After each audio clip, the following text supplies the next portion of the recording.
A video I made a very long time ago about the Battle of Jutland has received a lot of backlash from the people who fetishize the Kaiser. I'll never understand fetishizing a dead monarch from an empire that hasn't existed in over 100 years, but hey ho, here we are. Anyway, that video left a lot of people thinking that all I do is mock anyone who isn't the Royal Navy.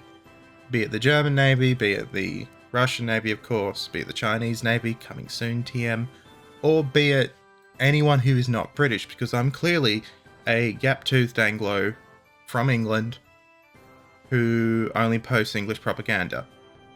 Now, I have a gap in my tooth, that's true. I can't, control my convict ancestry. But anyone with a brain can tell you that I'm not English.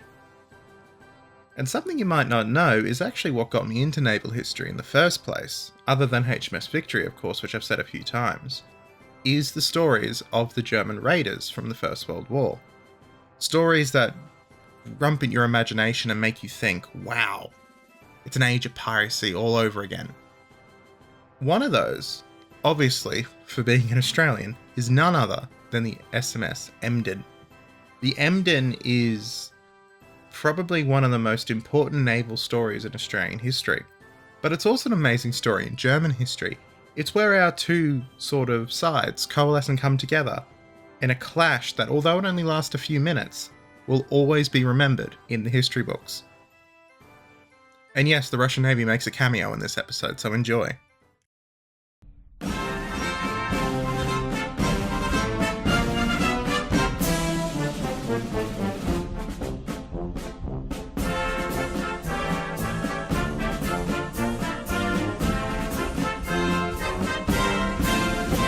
But let me set the scene. On the night of October 31st, 1914, the greatest fleet Australia had ever seen slipped out of Albany on the southwestern tip of Western Australia and disappeared into the warm night. The convoy carried a very precious cargo, because it was in this convoy that the combined contingent of the 1st Australian and New Zealand Imperial Forces, the troops bound for the war in Europe, some 30,000 young men, who would wind up in Gallipoli, set sail. The troop shipment of such size over such long distance, it had never been attempted before, and there were so many risks. None of these 38 transport ships were armed. Their only protection was to come from 4 cruisers: the British cruiser Minotaur, the Japanese cruiser, sometimes called a battle cruiser because of the size of its main guns, but really it's just an armoured cruiser, the Ibuki, and 2 Australian light cruisers, HMAS Melbourne and HMAS Sydney. The convoy could only move as fast as its slowest ship, as a standard practice with convoys, so that was only 10 knots, a far cry from the speed the cruisers could churn out. But the speed was not the worry of the naval commanders in Australia and Britain, because as the convoy moved off into the swell of the Indian Ocean, there was a German raider, a solitary German raider, plying its trade, terrorising all shipping in the region.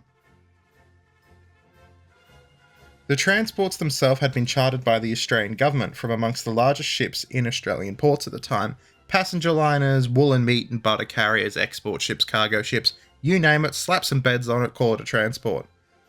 Now originally it was intended that the slower ships should leave in August and the other transports would follow when they were ready.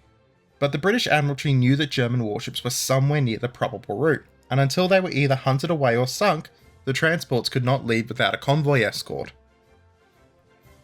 Now, I won't go into it too much here, but there was a powerful German squadron in the Pacific at the start of the war, centred around the 2 cruisers Gneisenau and Scharnhorst, the absolute pinnacle of armoured cruiser design, and some of the best looking armoured cruisers ever made, just for aesthetics purposes. Part of this squadron though, at least at the start, was the small light cruiser Emden. Now the Emden, she had broken off, and she was plying her own path through the Indian Ocean, while the cruisers under then Admiral von Spee, the Gneisenau and the Scharnhorst, headed east. Now again, I won't go too far into the Gneisenau and Scharnhorst and what happened to them, but you should have a look at my friend Important Naval Histories channel. He did a very interesting video on HMAS Australia and her role in effectively hunting away the German cruiser squadron.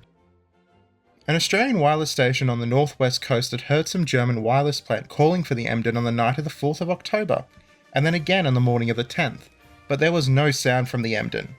Out of nowhere, at dawn on the 28th of October, she sailed into the port of Penang in the Straits Settlement, steamed straight into the harbour and blew the Russian cruiser Zemchuk absolutely out of the water, and then turned her guns on the French destroyer Musquet.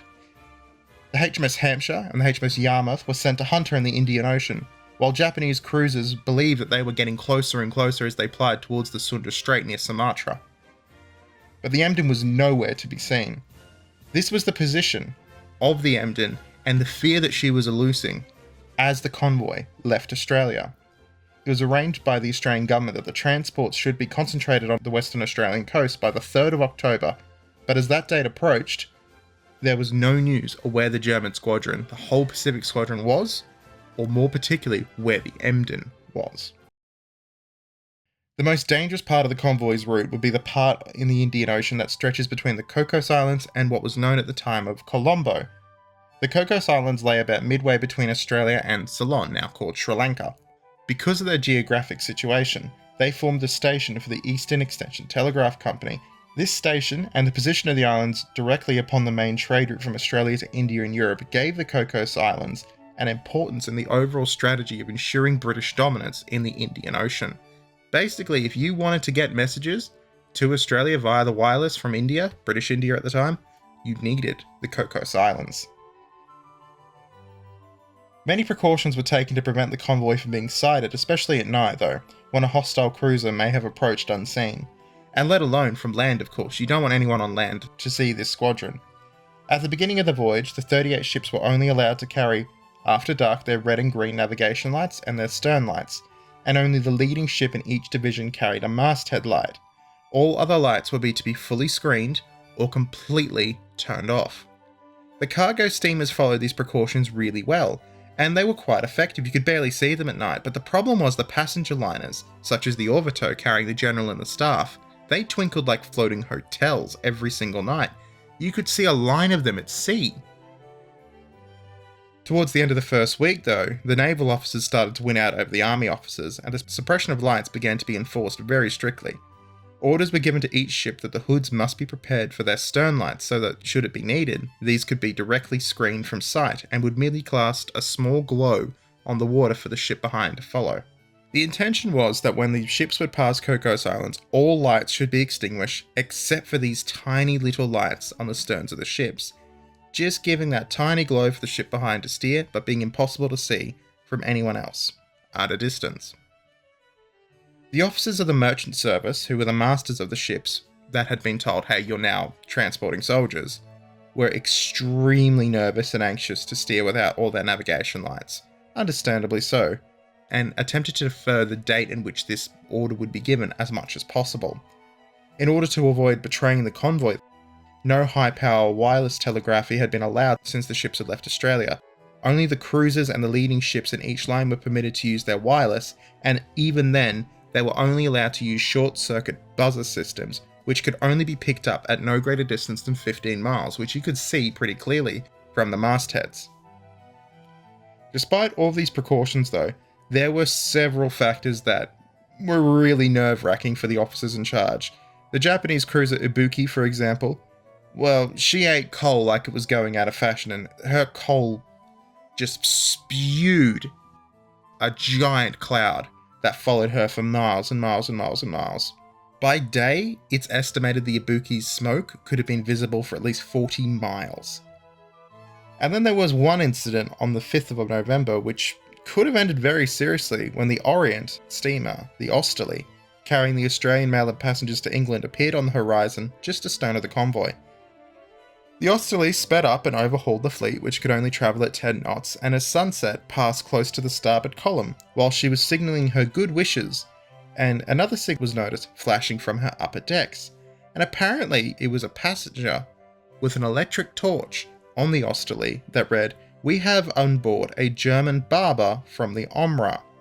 The message was very quickly passed to HMS Minotaur's captain, and there was a grave risk in this encounter because the Osterley, with Australian mail, the exact kind of ship the Emden would be hunting, was about to make straight through the danger area. The signal about the German barber may not have been true, it might have been someone just being a bit cheeky. But the Emden had captured a mail steamer, and it would have been a lucky chance indeed if the German prize crew placed aboard her had not learned from some chance remark some passenger's diary, snapshot or photograph of the uncensored letter of the existence of the Great Convoy. It's very hard to hide 42 ships, including the escorts, sitting in a harbour in Western Australia that's not used to that many ships. The Minotaur's captain sent a strongly worded signal back to the Osterley, regretting that her commander had been so stupid enough to close close to the convoy, and then told him that if anything happens to the people under his charge, he will hold him personally responsible in front of the Admiralty. The Osterley got the message and buggered off very quickly. On the 7th of November, news arrived that Scharnhorst and Gneisenau with their light cruisers had met a British squadron off the South American coast near Coronel, and that the British cruisers HMS Good Hope and HMS Monmouth had been sunk. That left just only Emden unaccounted for. In the evening of that same day, when the Cocos Islands were only 36 hours away, all lights in the fleet were extinguished for half an hour. The men were ordered to their stations, and the white-clothed figures with their bare feet quietly tumbled up gangways and padded to their places along the decks, and stood there motionless. Even cigarettes and pipes were ordered to be put out by order from the bridge, lest there be a glow upon the sea. The only light visible was the dim reflected glow from each hooded stern light, invisible at a few hundred yards, and the occasional winking of a column's signal light. At dawn the next day, the HMS Minotaur, which had led the convoy from the Australian coast, turned from her place at the head of the fleet, and signalled that she had been ordered on another service, and disappeared in the direction of Mauritius. The HMAS Melbourne took her place, and the convoy was now protected only by a cruiser ahead and one on either beam. Such was the position when the sun set on the 8th of November. In the early hours of the next morning, the fleet was due to pass the Cocos Islands. The course that had been laid was slightly off the track of the mail steamers in order to take the fleet about 50 miles east of the island, and ideally to avoid any kind of, let's just say, another incident from a mail steamer. I just want to point that out right now. The convoy, 38 ships. It's currently steaming. It has one ship ahead of it, one to either side, and absolutely nothing astern. That night, the moon rose at 11:30 p.m. The lights of the convoy, which even on this occasion were visible until early midnight, gradually disappeared. The sea was a glassy smooth, the air was mild, and by all accounts it was a beautiful tropical night. The dark hulls of the convoy could be dimly seen, and far to starboard the black smoke of the Japanese cruiser was, as always, a visible feature. Through the whole night, the convoy moved with the least interruption. The soft dawn found every ship still in its place, exactly as every other morning found it. Ahead was the Melbourne, with a bright white light showing over her stern, and as the day broke the siren of the Orvieto hooted, and the ships turned in succession a few points to port. They were at that moment swinging around the Cocos Islands at a radius of 50 miles. The critical point of the voyage appeared to have been passed. Then out of nowhere came the very first sign of danger.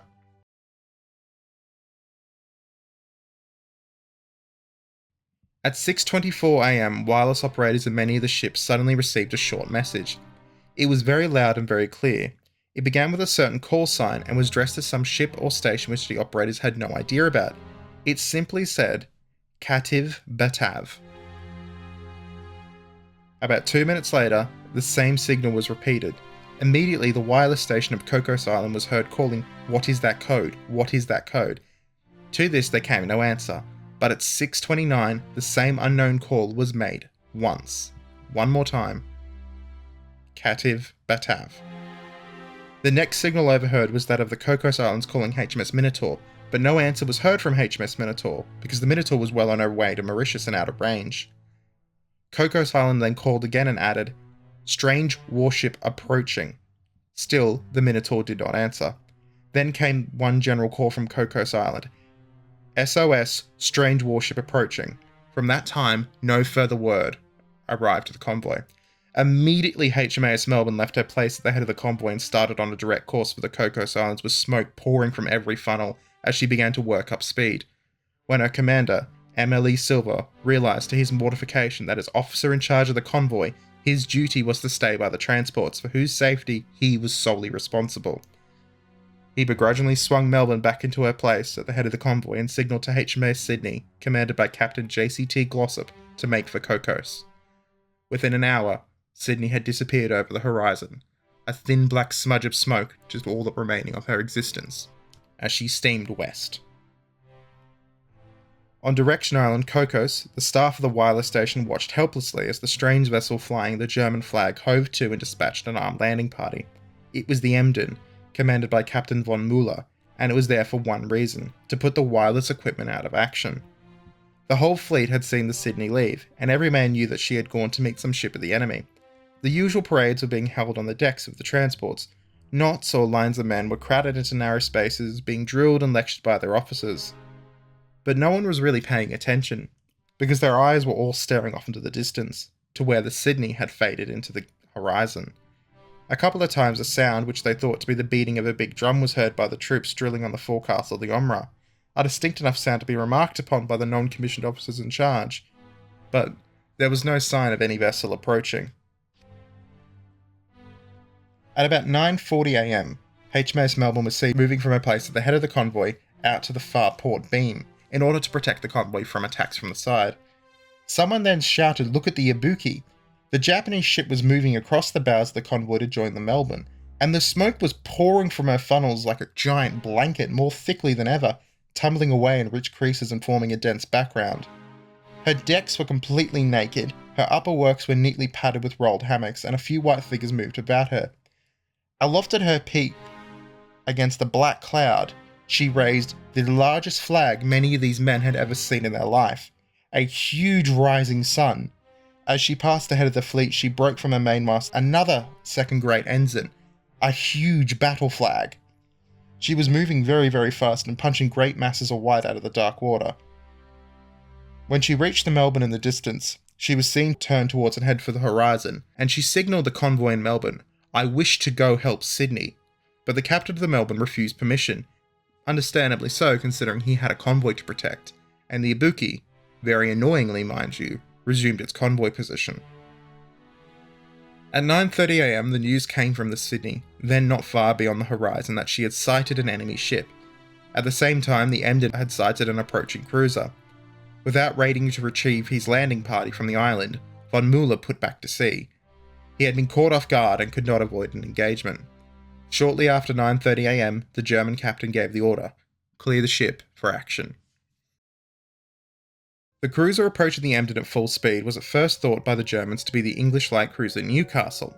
This class of cruiser was slightly superior to Emden in speed and armament, but under favourable circumstances, and given the fact Emden's crew was very well trained at this point, Emden could still have a victory. At 9:35 am, Sydney turned to starboard, forcing the Emden into a running fight. The direction of the wind was favourable though to the Germans, and 5 minutes later the range had narrowed from 13,000 to 10,000 yards. Captain von Müller then gave the order to his gunners to open fire. This was a very courageous decision because Müller knew his opponent was faster and also had steam in all of his boilers, whereas the Emden had only a short time ago begun to get up her steam. Sydney meanwhile had been running at full speed. Emden had hardly opened fire when Sydney began to shoot though. Emden's first 2 salvos went over, and the third as well, which except for one shell which hit and carried away the Sydney's rangefinder. The next shots were short, and then finally, Emden started to hit home. Similar story though in the Sydney, because in the beginning she shot horribly. 7 or 8 salvos went over the Emden, and 4 or 5 were short. The short salvos though were a great hindrance to the Germans' raiders' own accuracy. However, as the splashes kept continually exploding around the Emden, the Germans realised they were kind of in a bit of a pickle, because every single shell that was landing was 5.9 inches. It was all the same bore. It was very clear though that this was not the HMAS Newcastle. It was a modern cruiser, and it was too late for Emden to get away. After the Emden's 8th salvo, there was a fire in the Australian cruiser caused by one of the shells which had gone into a store of ammunition and set it alight. But this explosion did not do any decisive damage to the Sydney. Fairly soon after this though, the Sydney's guns found their range, and the first few hits found the Emden soon after 10 o'clock.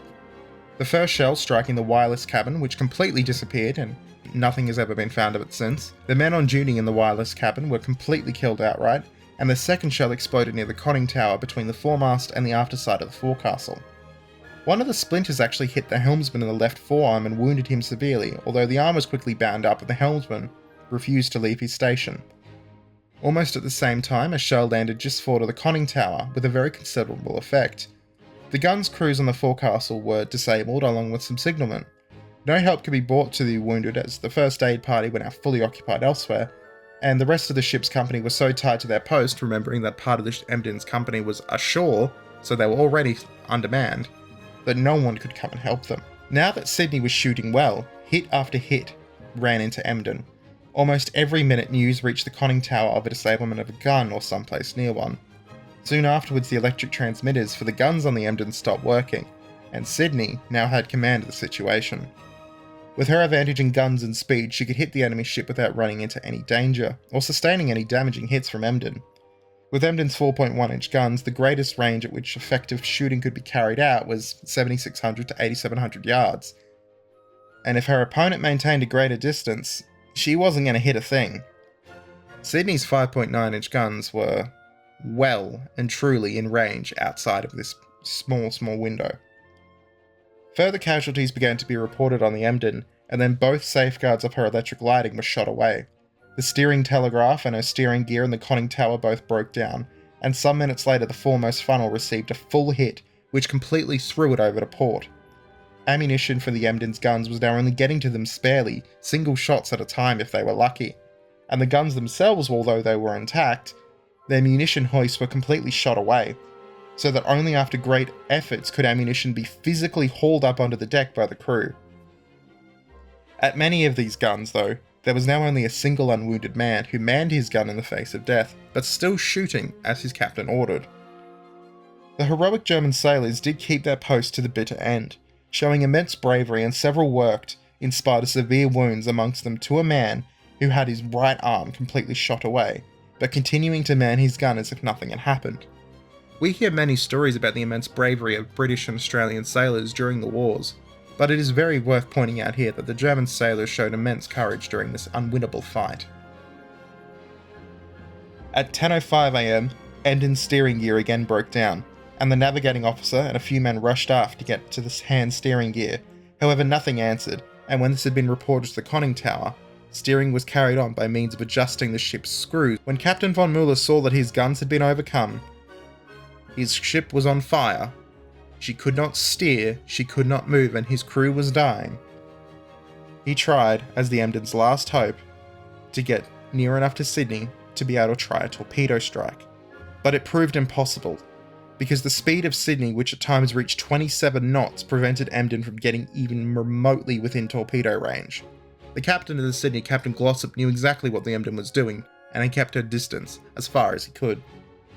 The distance for the most part remained 7,600 yards, and to put in an effective shot he needed to get it within at least 1,100 yards. It just wasn't happening. Her speed was slow and further reduced by the destruction of her funnel and insufficient steam. The rudder was not answering at all, and manoeuvring with the screws took away a great deal of power, which further reduced her speed. At 10:45 am the foremast of the Emden was shot away to port, and shortly afterwards the remaining funnels were also shot away. It was the end for Emden. There was nothing more she could do. Her guns were out of action, her torpedoes were useless, her steering gear was crippled, and she could no longer get up to full speed. But von Mueller, wanting to save his crew, did the only thing he could. Under the eyes of Captain Glossop and the crew of the Sydney, Emden swung around and set a course for North Keeling Island. Glossop soon understood his plan. He was going to beach the Emden. Desperately, the Emden's crew pushed their crippled ship up to 19 knots. For von Mueller, it was his last chance to salvage some honour in the face of defeat. But more importantly, it was his last chance to save his crew. His plan was pretty simple. Firstly, the Emden would not fall into enemy hands. And secondly, most of his crew was under the armoured belt, or within the ship. They would have been drowned if he stayed at sea. Realising von Mueller's plan, Glossop ordered a hail of shots across Emden's bow, attempting to stop the cruiser. He kind of wanted to capture it, we think. But the shells crashed around the raider, causing further heavy casualties. The Emden, though, she ploughed on. As the distance between the two ships closed, Glossop realised that if he tried to head her off, he ran the risk of being rammed or torpedoed. So, he sat off, and he watched helplessly as the Emden, with tremendous momentum, smashed into the coral reef and came to a shuddering stop. For another 5 minutes, Sydney continued to pour salvos into the cruiser, but the engagement was over. Emden's crew finally pulled down the German flag, tore it into shreds so it wouldn't be captured, and threw it into the sea. At 11 am, Sydney messaged the convoy. Emden, beached and done for. The Sydney's action had saved the convoy from serious damage and loss of life by keeping its existence secret. With Emden beached, the Australian cruiser now chased the Emden's collier, a coal ship, the Burresque, whose crew were in the process of scuttling the ship not too far off. The Sydney took them off and hastened the sinking by gunfire. The next morning she returned to the Emden and took off 180 prisoners, including 70 wounded. The raiding party that the Emden set ashore, though, well, they had a complete story of their own, an odyssey that rivals Odysseus and the Greek legend. They found their way to the crippled and old rotting schooner Aisha, sitting in the harbour, sailed it to the Middle East, went overland through Turkey and the Ottoman Empire as Bedouin tribesmen dressed as them, and made their way all the way back to Germany. But that is a story for another time. On board the convoy, the troops were given a half-day's holiday to celebrate the Sydney's victory, and the fleet sailed on without any further issue to Colombo. That is the story of the Royal Australian Navy's first victory, and is the story of the start of the legend of the name Sydney. Sydney for the Australian Navy is not just a matter of a town that a ship is named after. There have been 5 Sydneys in Australian naval history. This is the first Sydney, the author of Australia's first naval victory. The second Sydney would distinguish herself in the Mediterranean, sinking multiple Italian warships, destroyers and cruisers, before herself being lost with all hands, not too far from where the Emden went down to another German raider, the Cormoran. The third Sydney, an aircraft carrier, would sail her way back and forth through Vietnam, becoming known as the Vung Tau Ferry, and setting up the Royal Australian Naval Air Arm, which continued on through the other carriers HMAS Vengeance and HMAS Melbourne, and now again exists today on the HMAS Canberra and HMAS Adelaide helicopter assault carriers. The fourth Sydney was an Oliver Hazard Perry class guided missile frigate, which has now since been retired, and the current Sydney is a guided missile destroyer and one of the most powerful destroyers and ships the Royal Australian Navy has ever operated. A fitting name for such a distinguished history. I wanted to tell the story of the Emden not just from the German perspective, because every time we see it from the German perspective. I wanted to tell it from the story of the people who sank it, the people who stopped von Muller's raid. The story of the Emden is one of the most fascinating stories, though. It's probably not the most in-depth and interesting story from the period. I encourage you to look at all German raider stories, and I'm happy to tell the story of the Emden more from the German perspective maybe in future. But this was the first victory of a small, budding nation which now started to set in tone its mark on the world.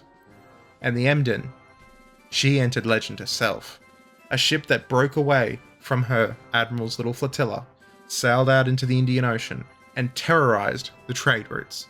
A single ship that brought an empire almost to its knees in the Indian Ocean because it couldn't afford to send the forces to hunt it down.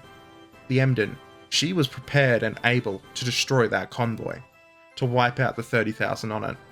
Von Muller, when asked about the convoy afterwards, said had he found it, he would have sailed up behind it, guessing that there was no escort there, and he would have been right.